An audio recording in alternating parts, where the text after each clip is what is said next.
নমস্কার বন্ধুরা, welcome to my channel SB explorer. তো বন্ধুরা, তোমরা সকলেই জানতে আজকে মোহনবাগানের সাথে বেঙ্গালুরু এফসির ম্যাচ ছিল। তো তোমাদেরকে লাইভের বিষয়বস্তু শেয়ার করেছিলাম, আশা করি তোমরা সকলেই সম্পূর্ণ ম্যাচটা খুবই ভালোভাবে দেখতে পেরেছো। তো সেই কারণে একটা করে সাবস্ক্রাইব করে দিও, তোমাদের জন্য এত ভালো ভালো লাইভের বিষয়বস্তু দেওয়ার চেষ্টা করি। তো একটা করে সাবস্ক্রাইব করে দিও যারা তোমরা সাবস্ক্রাইবটা করোনি। তো ব্যাপারটা হচ্ছে আজকে মোহনবাগান তারা বেঙ্গালুরু এফসির বিরুদ্ধে তারা কিন্তু গোলশূন্য ড্র করেছে। তো ব্যাপারটা হচ্ছে আজকে মোহনবাগানের পারফরমেন্সে সেই ধার কিন্তু দেখা যায়নি যেটা অন্যান্য ম্যাচে দেখা যায়।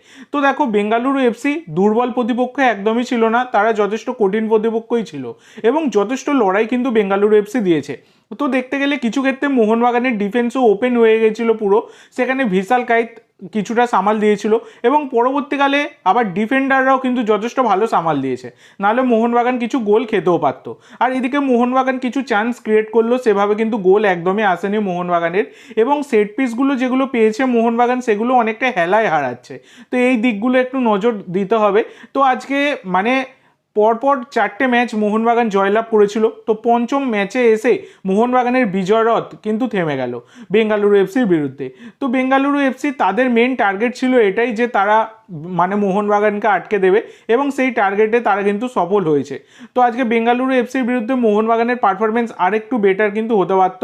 সেই রকম মোহনবাগানকে আমরা অন্যান্য ম্যাচে যেমন দেখি সেরকমটা দেখতে পাইনি, এবং বলতে গেলে যে বল সাপ্লাই সেটা কিন্তু জেমির কাছে অনেকটাই কম যাচ্ছিল।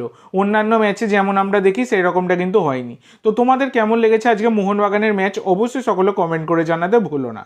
তো আজকের জন্য এইটুকু বন্ধুরা, ভিডিওটি কেমন লাগলো অবশ্যই সকলে কমেন্ট করে জানিও, আর ভিডিওটি ভালো লাগলে অবশ্যই সকলে লাইক করে দিও এবং চ্যানেলটি সাবস্ক্রাইব করে দিতে ভুলো না।